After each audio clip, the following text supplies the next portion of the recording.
Hello friends, good evening.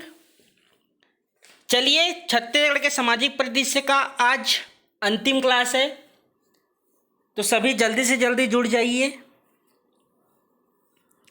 आप सभी कल होने वाले टेस्ट छत्तीसगढ़ के सामाजिक परिदृश्य है, ये तो आपका मेंस का टॉपिक है।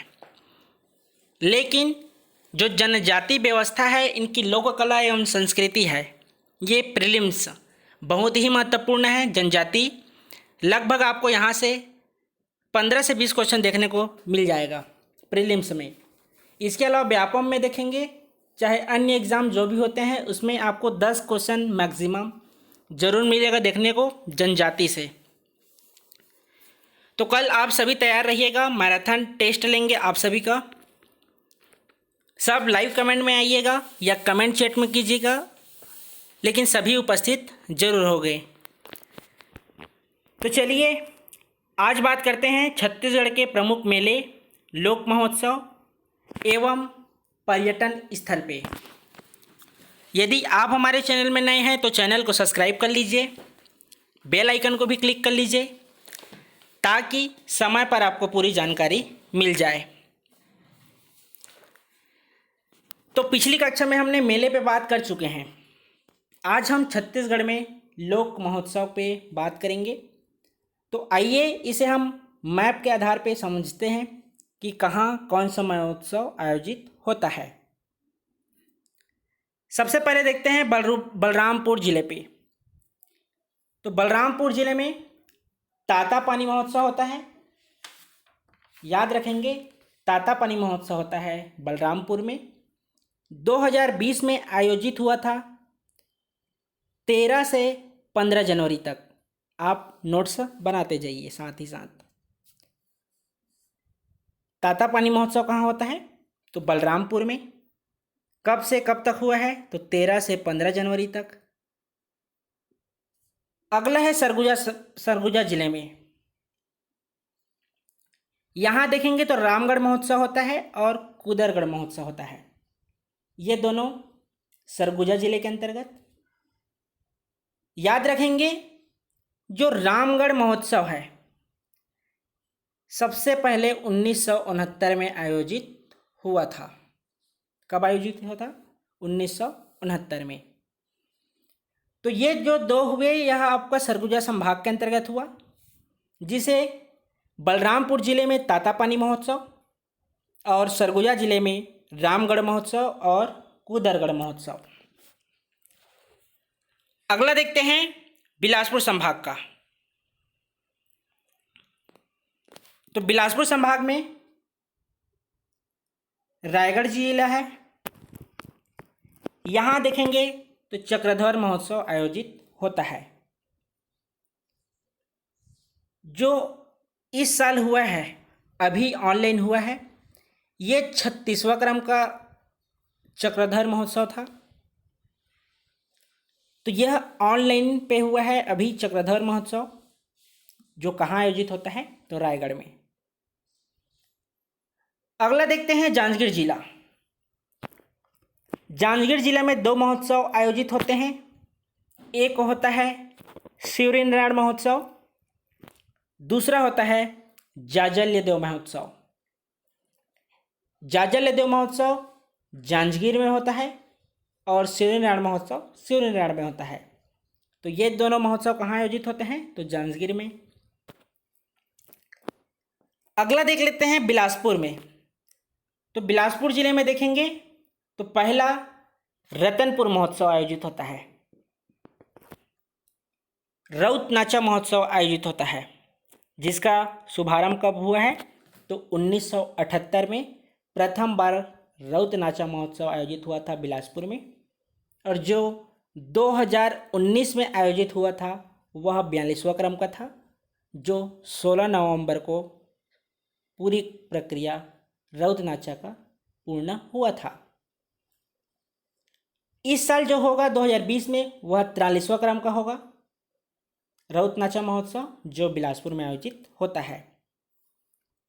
बिलासपुर में ही मल्हार में होता है मल्हार महोत्सव। तो ये हुए 3 आपके बिलासपुर जिले के अंतर्गत रतनपुर महोत्सव, रौतनाचा महोत्सव और मल्हार महोत्सव। इस तरह से सरगुजा संभाग देख लिए, बिलासपुर संभाग देख लिए।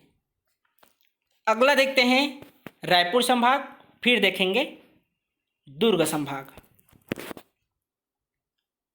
तो बलौदाबाजार जिले में आयोजित होता है सोनाखान महोत्सव। इसी में आप देखेंगे 10 दिसंबर को आदिवासी लोक महोत्सव आयोजित होता है। याद रखेंगे तारीख 10 दिसंबर, आदिवासी लोक महोत्सव।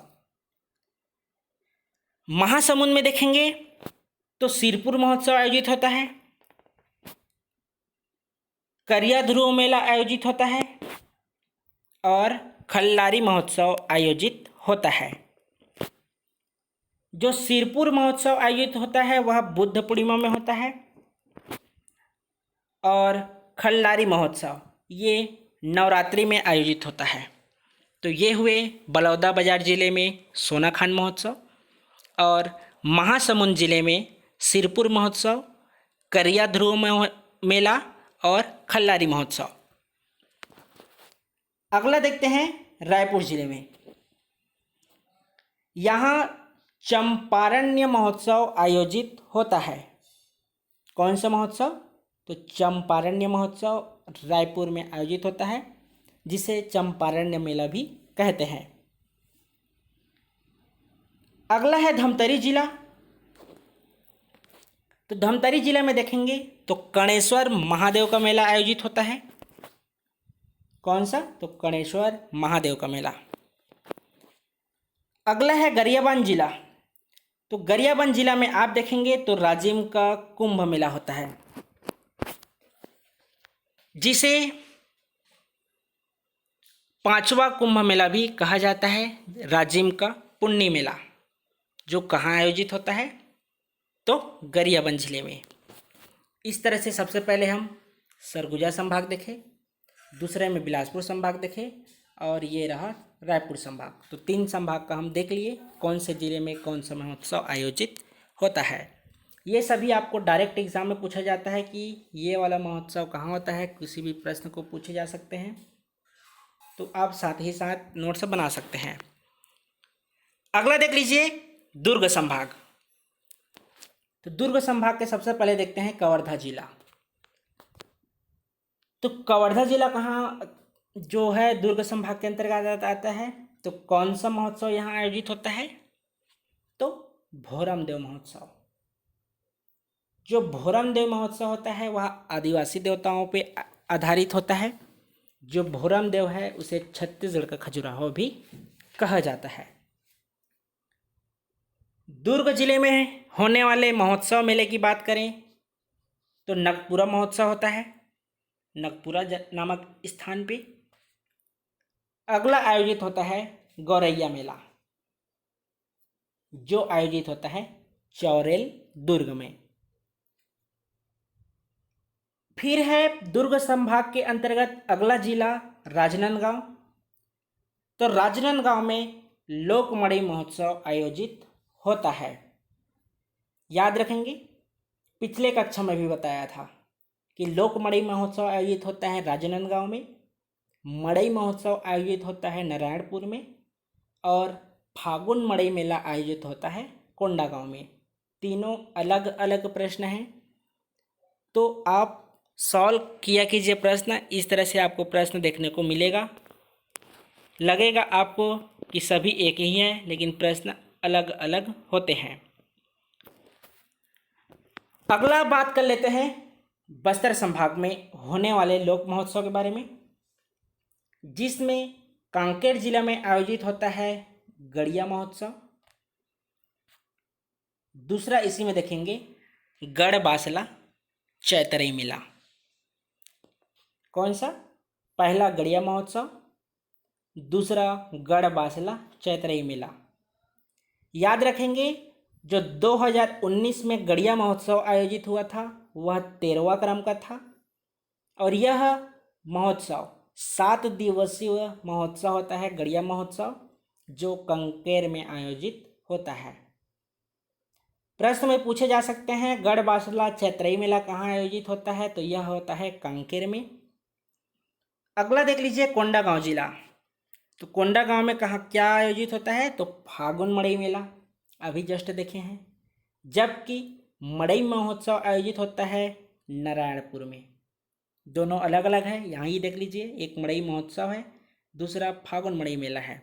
तो कोंडागांव में आयोजित होने वाला फागुन मड़ई मेला, नारायणपुर में आयोजित होने वाला मड़ई महोत्सव। जबकि राजनांदगांव में आयोजित होता है लोक मड़ई। इसको हम तीनों को कल भी बात किए थे और आज भी देख लिए। बस्तर संभाग के अंतर्गत है बस्तर जिला। तो बस्तर जिला में पहला आप देखेंगे तो गोंचा पर्व महोत्सव आयोजित होता है, जो आषाढ़ अमावस्या को होता है। कौन सा? गोंचा पर्व महोत्सव। इसी में अगला है दशहरा महोत्सव। याद रखेंगे दशहरा महोत्सव और गोंचा पर्व महोत्सव यह बस्तर में आयोजित होता है। इसी में बस्तर लोकोत्सव भी आयोजित होता है। तो ये रहा बस्तर संभाग के अंतर्गत कोंडागांव, कांकेर, नारायणपुर और बस्तर में होने वाले लोक महोत्सव के बारे में। इसी में अगला है छत्तीसगढ़ में पर्यटन स्थल। तो आइए देख लेते हैं छत्तीसगढ़ में कौन कौन से पर्यटन स्थल हैं जिसका एक विशेष महत्व है, जो दर्शनीय स्थल है, चाहे आप ऐतिहासिक दृष्टिकोण से देखें या धार्मिक दृष्टिकोण से देखें या प्रकृति मनोहर चित्रण के दृष्टिकोण से देखें। तो आइए बात करते हैं छत्तीसगढ़ में पर्यटन स्थल। सबसे पहले देखते हैं सरगुजा संभाग का, जिसमें है जशपुर जिला। पहला स्थल है कुनकुरी। कहाँ जगह है ये? तो जशपुर में है। तो कुनकुरी को देखेंगे तो यह एशिया का दूसरा बड़ा कैथोलिक चर्च है। क्या है? एशिया का दूसरा बड़ा कैथोलिक चर्च है जो कुनकुरी जशपुर में है। वह ईसाई धर्म से संबंधित स्थल है। अगला है सरगुजा जिला। तो सरगुजा जिले में याद रखेंगे तकिया नामक स्थल है जो मुस्लिम धर्म के मजार से संबंधित है। तो ये दोनों हुए सरगुजा संभाग के अंतर्गत जशपुर और सरगुजा में स्थित पर्यटन स्थल। अगला देख लेते हैं बिलासपुर संभाग। ऊपर हुआ सरगुजा संभाग, उसके बाद देखते हैं बिलासपुर संभाग। तो बिलासपुर संभाग में सबसे पहले देखते हैं कोरबा जिला। पहला कुदुरमाल पाली। तो जो कुदुरमाल है जो कोरबा जिले के अंतर्गत है, जो श्री धर्मदास थे उनके पुत्र मुक्तामणि साहेब ने कुदुरमाल शाखा स्थापित की थी। तो इस तरह से कुदुरमाल कबीर पंथियों का तीर्थ स्थल है। अगला है जांजगीर चांपा। तो जांजगीर चांपा में 3 स्थल हैं। पहला शिवरी नारायण है, दूसरा पीथमपुर है, तीसरा गुंजी दमोदरा है और चौथा चंद्रपुर है, जिसे चंद्रपुर कहते हैं। तो शिवरी नारायण में क्या है महत्व है इसका?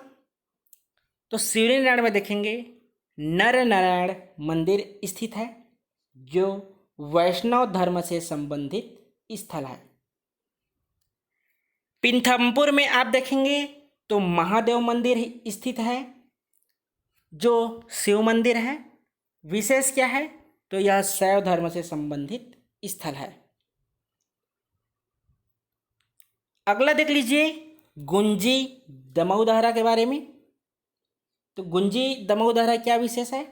तो यह जैन धर्म से संबंधित स्थल है जहां प्रथम तीर्थंकर ऋषभ देव के साक्ष्य प्राप्त हुए हैं। इसी में अंतिम है चंद्रपुर। इसमें आप देखेंगे तो चंद्रहासनी एवं नाथल दाई मंदिर ये दोनों स्थित है चंद्रपुर में। इसका जो महत्व है, देवी माँ चंद्रहासनी व नाथल दाई ये स्थल कहाँ आयोजित है, तो चंद्रपुर में, जो जांजगीर चांपा के जिले के अंतर्गत आता है। अगला देखते हैं बिलासपुर जिला। इसमें स्थल है तालागांव। तालागांव विशेष क्यों है? अगर आप तालागांव गए होंगे तो देखे होंगे वहाँ रुद्र शिव प्रतिमा है। इसके अलावा देवरानी जेठानी मंदिर स्थित है। जितने भी पर्यटन स्थल हैं जहाँ मेला आयोजित होता है और लोक महोत्सव आयोजित होते हैं, वह कहीं ना कहीं ऐतिहासिक, चाहे आप प्राचीन दृष्टिकोण से देखें या धार्मिक दृष्टिकोण से देखें, अपना अलग विशेष स्थान रखते हैं। अगला है लुथरा शरीफ। तालागांव देख लिए, जो रुद्र शिव प्रतिमा है, देवरानी जेठानी मंदिर है, ये दोनों शैव धर्म से संबंधित है। लुथरा शरीफ में देखेंगे तो मज़ार स्थित है, जो सैयद बाबा इंसान अली का मज़ार है। तो इस तरह से लुथरा शरीफ मुस्लिम धर्म से संबंधित स्थल है। बिलासपुर जिले के अंतर्गत रतनपुर में है महामाया देवी मंदिर। याद रखेंगे, ये सभी स्थल डायरेक्ट एग्जाम में पूछे जाते हैं कि कौन से देवी के हैं या कहाँ यह स्थल है। इसी में अगला देख लीजिए मुंगेली जिले, जहाँ मटकू द्वीप स्थित है। तो मटकू द्वीप क्यों फेमस है? तो याद रखेंगे, यह मनियारी व शिवनाथ नदी के संगम पर स्थित स्थल है मटकू द्वीप, जो मुंगेली जिले में है और ईसाई धर्म से संबंधित स्थल है जहाँ प्रसिद्ध मेला आयोजित होता है। तो ये हुए कोरबा जिला, बिलासपुर जिला, मुंगेली और जांजगीर चांपा। तो हम देख लिए बिलासपुर संभाग का भी, इसके पहले देखे थे सरगुजा संभाग का। अगला देख लेते हैं रायपुर संभाग का, उसके बाद बात करेंगे दुर्ग संभाग का। तो बलौदा बाजार में स्थल है दामाखेड़ा। याद रखेंगे, जो दामाखेड़ा स्थल है वह कबीर पंथियों का तीर्थ स्थल है। जब आपको प्रश्न में पूछे कि छत्तीसगढ़ में कबीर पंथ के संस्थापक कौन हैं, तो चूड़ामणि साहेब हैं। कुदुरुमाल फेमस क्यों है? तो वह कबीर पंथियों का तीर्थ स्थल है जहां मुक्तामणि साहेब नाम का उल्लेखित किया जाता है। यह हुआ दामाखेड़ा के बारे में। अगला है महासमुंद जिला, जहां स्थित है खल्लारी नामक स्थान और सिरपुर। खल्लारी क्यों प्रसिद्ध है? तो यहाँ आपको नारायण मंदिर मिल जाएगा, जो वैष्णव धर्म से संबंधित स्थल है। अगला है सिरपुर, जो महासमुंद जिले के अंतर्गत आता है। पहला आप देखेंगे तो यहाँ लक्ष्मण मंदिर है, जो भगवान विष्णु का मंदिर है। लक्ष्मण मंदिर बोल रहा हूँ ना, याद रखेंगे। सिरपुर में जो है लक्ष्मण मंदिर है, जबकि जांजगीर चांपा में जो है वह लक्ष्मणेश्वर मंदिर है। तो अगला है चंपारण्य। तो चंपारण्य क्यों फेमस है? तो याद रखेंगे, यह शैव धर्म से संबंधित स्थल है जहाँ चंपकेश्वर महादेव का मंदिर स्थित है। यह हुआ महासमुंद जिले का, एक खल्लारी और दूसरा सिरपुर। याद रखेंगे, सिरपुर में ही बौद्ध एवं स्वास्तिक विहार भी है। अगला देखते हैं गरियाबंद जिला, जिसमें स्थल है राजिम, जहाँ राजीव लोचन मंदिर स्थित है, जो विष्णु धर्म से संबंधित स्थल है। विष्णु मतलब वैष्णव धर्म से संबंधित स्थल है। चंपारण्य क्यों फेमस है? तो फिर अभी बताया हूँ कि यहाँ चंपकेश्वर महादेव मंदिर स्थित है, जो है शैव धर्म से संबंधित स्थल है। अगला बात कर लेते हैं दुर्ग संभाग।